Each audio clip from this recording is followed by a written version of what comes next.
definitely the best thing that's happened. Okay, well, you said internet is a good place to start. It's a good place. And the ringtones, they can go to CDbaby and get all that. They have it all conceptualized. All together. Right?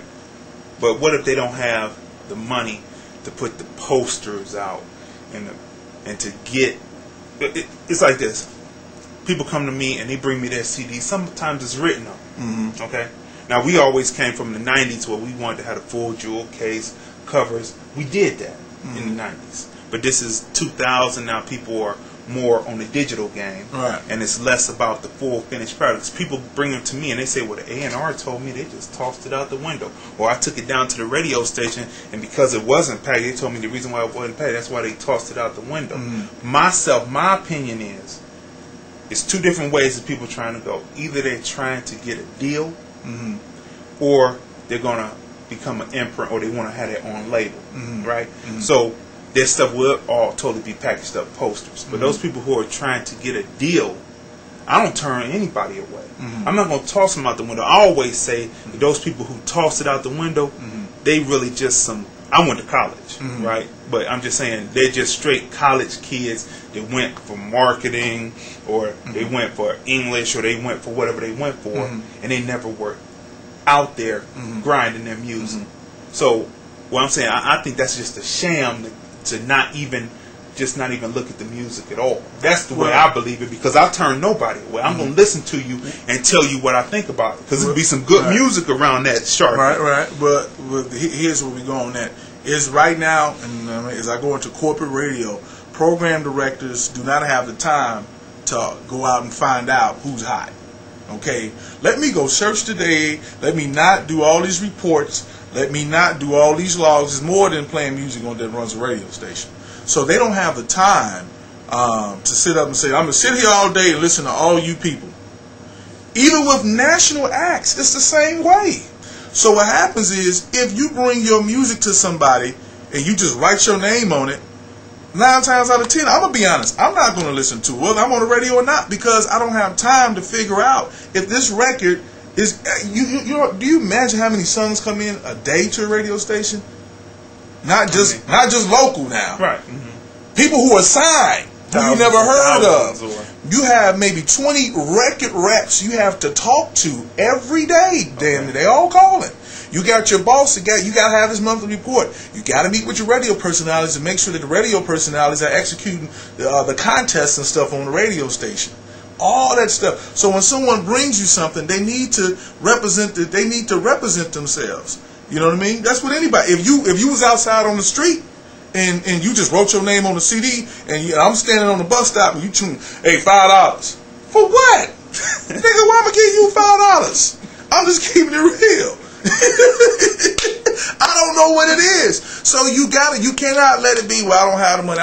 You know what? That's all excuses. You got to find a way to be heard and not to be denied. You got to find a way, man. You know, people right now in a recession. You gotta, give me something, offer me something other than you cold. There are a bunch of cold people, but a lot of the people, or like for example, a lot of the music that's on the radio, they found out a way to market themselves. Either before they got on the radio, they found out a way to go to the A&R to get the A&R to believe them. There are a lot of cold dope MCs out here on the street, but people are they're fascinated by hooks now. They don't care about what you say. It's the beat and the hook. From back when me and you came up, it was about what are you saying. Right. You know what I'm saying? So now the hooks. That goes back to what I was talking about earlier. Ringtones. This is how people are getting in there. You know what I'm saying? But you have to find a way to market yourself, and don't feel like. I remember when I was sitting in the chair as a program director. You know, people would say, "Man, you gotta understand it's a business." You don't believe me? Ask Jay-Z. You don't believe me? Ask Diddy. Ask these people who were in the same situation that you're in. So you gotta understand that the people at the radio station, they don't owe you. The record companies don't owe you. You have to present yourself, present something that the rest of the world, that people who are not into music. See, a lot of times we get so caught up into my boys, into me and you, Crazy, because we into music. So we hear something, we like, oh, we jump quick because this is what we do. But the regular people who come in and buy CDs, their lives don't revolve around us. People who listen to me on the radio, they're not every day walking around thinking about Sam Sylk. Out of 5 days out the week, the average person may listen to me 3 hours out of 5 days. So it's my job to get out here in these streets and to find ways to market myself to them in a presentable way, in a respectable way, so when they do hear me, or they say, oh, let me check out Sam today, that I'm in their head, that I'm doing something. This game constantly roll. I've been in it for years, but I can't stop. I gotta each and every day reinvent myself. That's an interesting perception that you said that we're into music, so if something we hear, we automatically know it's hot. Yeah. But it takes a person those every hour on the hour to finally say that it sounds good. Right. That's an interesting perception. That's why we're right here at Crazy Dee's web show, right here with Sam. So you want to shout out to some people, give out some addresses, I want to shout out, first of all, to go back to cats in Cleveland who are making some noise. This ain't no just jocking. This is real. We got people in Cleveland who are making music that I feel needs to be heard worldwide. Shouts out, of course, Chip the Ripper. Shouts out to him. Shouts out to my boy K to the D. The NASA boys, they doing it real big. I mean, I go on and on and on. Kid Cudi, damn. Everybody was snoozing. I said everybody from radio stations to the streets was snoozing. But he did what he had to do on a marketing tip to get his out there. Shouts out to him. I never met the guy. You ain't even met him. And see, that's another thing. Like, no one knows him.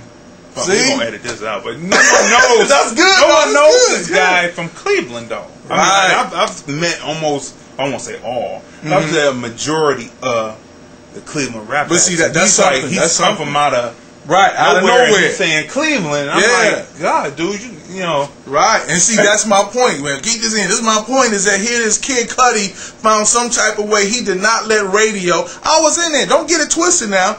Every now and then, a radio personality, if we feeling the music, we go say, hey, boss, check this out. They making noise on this. I've been in a long time. I know where I can go and endorse and stamp a record. So he did what he had to do. A lot of people in Cleveland don't know him, didn't know him, and look at him now. In London on tour with Kanye West. Come on, holler at me. That's what I'm saying. So you got, hey, how you doing? I'll be right with you. You come to get some of those tickets? Yeah. Okay, I'll be right. Sam Sylk right here. You get an autograph on your ticket. I ain't to my autograph. Okay, go ahead. Go ahead, do them drops out. Oh, websites, samsylk.com. Hit me on Facebook, all that good stuff. Holler, and then ride out with me 2 to 7. And we're trying to go national, trying to go syndicated. Crazy D's web show. We out. Sam Sylk. Holler. We're out here. Check it out. What's up, baby? This is how we do it up in Cleveland. Like, here, let me show you something. Yeah, let me tell you, what's my name is Scoob Love from St. Clair. You know what I'm saying? That you know, this is how we do it up here. You know what I'm saying? Y'all got the 89 Caprice Classic Braun. And I like riding like this old school, like this, you know, keep it old school, you know what I'm saying, with the 18-inch bows and Dayton's, you know what I'm saying? On the inside, you know, everything original, leather, everything with the Woody Momo, everything. Everything fresh, line, with the 2-way power hole.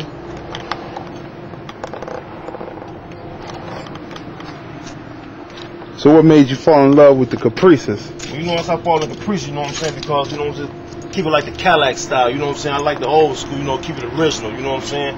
So I like, you know, I like the Bronx, you know what I'm saying, like they say, you know what I'm saying, the O's for the hoes, you know what I'm saying, with the 60-40, you know, keep it original, just like that, you know what I'm saying? I like to keep it old school class with the 89, that's why, you know, what I like about it. You see that burgundy jumping off on there, that pearl white. That burgundy jumping out like.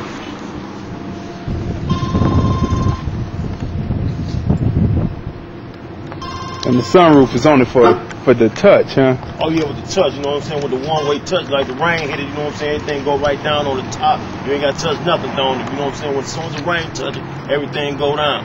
But like I said, everything on here original, everything. You know what I'm saying? You see, we got the chrome nose on the front and everything. As Paul Wall said, you know what I'm saying? All chrome.